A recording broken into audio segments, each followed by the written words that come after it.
महाराज जी, ये प्रश्न काफी सारे ऐसे माता पिताओं का है, इन्हीं का नहीं है। कि जैसे बेटे का शादी किया, अभी बहू आई और फिर बहू बेटे के पक्ष में हो गई या बेटा बहू के पक्ष में हो गया, और माता पिता से एक रूखापन। फिर कह रहे हैं कि ऐसी स्थिति में जिसको पाला पोसा बड़ा किया और जब उसकी तरफ से कटुता होती है तो महाराज जी जब बड़ा हृदय वृद्धि। आपकी समस्या नहीं है, बहुत माता पिताओं की समस्या है। क्योंकि बच्चे अध्यात्म से जब तक नहीं जुड़ते तब तक उनको ये समझ में नहीं आता कि मातृ देवो भव पितृ देवो भव, हमारे माता पिता हमारे भगवान हैं, ऐसा भाव नहीं आता। तो स्वार्थ में बुद्धि मलिन हो जाने के कारण अभी तो आप चल पा रहे हैं तो रूखापन है, और जब चल नहीं पाएंगे तो एकदम विरोधी भाव आ जाएगा। जब आप खाट पर शौच करेंगे ना और उनको फेंकनी पड़ेगी ना, तब गालियां खानी पड़ेंगी। कोई विशेष श्रद्धावान अपने ऐसे माता पिता की सेवा कर पाता है। नहीं तो बहू सास को पीट रही है, बेटा माँ पिता को मार रहा है लात डंडों थप्पड़ों से।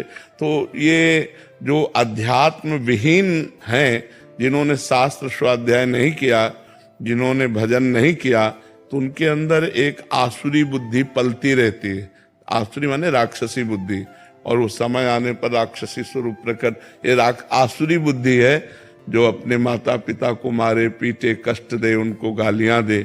दैवी बुद्धि है कि उनके चरण छुए, उनको भगवान की दर्जा दे और उनका पोषण करे।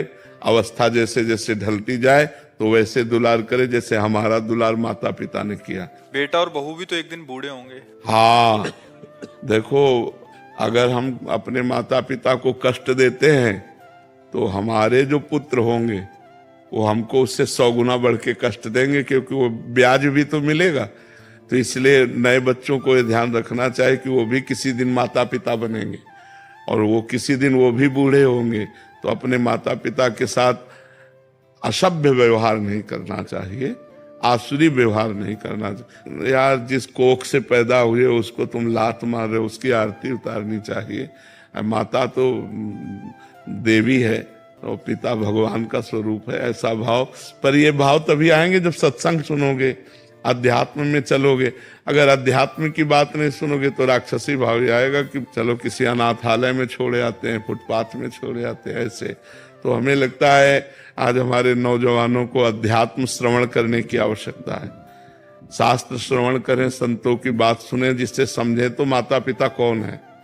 माता पिता की आराधना से भगवान विट्ठल आज जो महाराष्ट्र में विराजमान है, वो माता पिता की आराधना से ही प्रकट हुए। पुंडरीक नाम के एक भगत अपने माता पिता को भगवान मानकर आराधना करते थे, तो भगवान स्वयं चलकर दर्शन देने आए। जो विट्ठल रूप में है ना, वो स्वयं दर्शन देने आए। माता पिता की आराधना भगवान की आराधना है। पर कलयुगी बच्चे नहीं समझ पा रहे हैं, वो अपने माता पिता को दुख दे रहे, तो उनके बच्चे उनको दुख देंगे। पक्का समझो, ब्याज सहित मिलेगा। यहाँ सब कुछ ब्याज सहित मिलता है। तो गुरुदेव, ये कर्म तो छूटेगा ही नहीं। जैसे बच्चों को उनके किए का कर्म मिल रहा है, फिर उनके तो यही तो कर्म परंपरा हम आज तक भोग रहे हैं। जब से सृष्टि हुई तब से यही तो भोग रहे हैं। बार बार जन्म, बार बार मरण, बार बार जन्म, बार बार मरण। कहाँ मुक्त हो रहे हैं हम? ये कर्म परंपरा चली आ रही है, वैसे दुष्ट होते चले जा रहे हैं। अब ये अध्यात्म शिक्षा बचपन से दिए होते, गलती इनकी भी है। आधुनिक शिक्षा ही केवल दी, आध्यात्मिक शिक्षा नहीं दी, तो वो क्या जाने।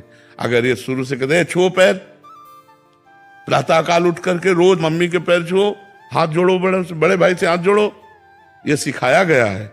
जैसे हम लोग छोटे थे ना, कराग्रे वस्ते लक्ष्मी कर मध्य सरस्वती, बोले हाथ छुओ, धरती के पैर छुओ, चलो अम्मा के पैर छुओ, जाके पिताजी के पैर छुओ, बड़े भाई जैसे ऐसे शिक्षा। तो अब वो रोज की दिनचर्या बना दी। उठे ऐसे ऐसे करते हुए अम्मा के पैर छू, बोले खुश रहो। अब जिनके रोज पैर छू रहे हैं तो हमारी सद्भावना बन रही ना, उनका आशीर्वाद बन रहा है। अब कौन बच्चा रोज माता पिता के पैर छूता है? कोई बिरला ही नहीं, बिरला ही होगा हमें लगता है जो रोज सुबह उठकर अपने माता पिता के पैर छुए। वो सत्संगी होगा, बिना सत्संगी के तो माता पिता के पैर।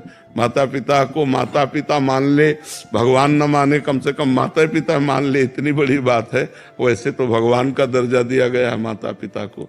वेद कहता है मातृ देवो भव पितृ देवो भव, इसलिए पर जी पूर्व के कर्मों को तो हम देख नहीं पाते कि क्या आने वाला है, बट कभी कभी परिवार में जैसे माता पिता हैं वो अपने बुजुर्गों के पाँव छू रहे हैं तो ये प्रभाव बच्चे पे पड़ रहा है। पड़ोस के चाचा लगते तो चाचा दंडोत, क्या जाता है, सब में भगवान विराजमान है, सब में भगवान विराजमान है। अगर हम अपने भगवान को चाचा ताऊ कह के दंडवत करते तो वही तो विराजमान है।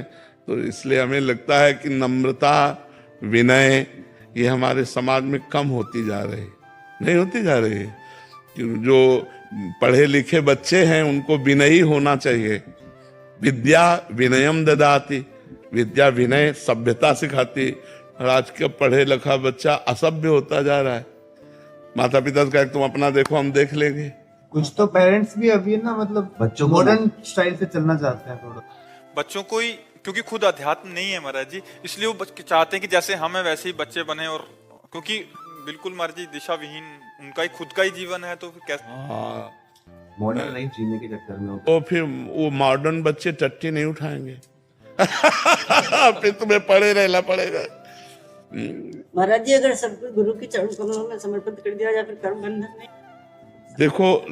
देखो जब तक कोई समर्पित होना नहीं चाहेगा तो किसी को समर्पित करने से कोई समर्पण नहीं होता। मनुष्य शरीर कोई फल फूल नहीं है, वो समर्पित नहीं होना चाहता तो हमारी ताकत नहीं कि हम उसको बदल दे। आप बदलना चाहो तो हमारी बात मान करके आप अपने को बदल सकते हो। बच्चों को विवेकवान बनाने के लिए उनको सत्संग सुनाओ, उनको आप आचरण सिखाओ, और वो धीरे धीरे चाहे कि हम संत वाणी सुनकर के सुधरे तो वो समझ जाएंगे। पर जी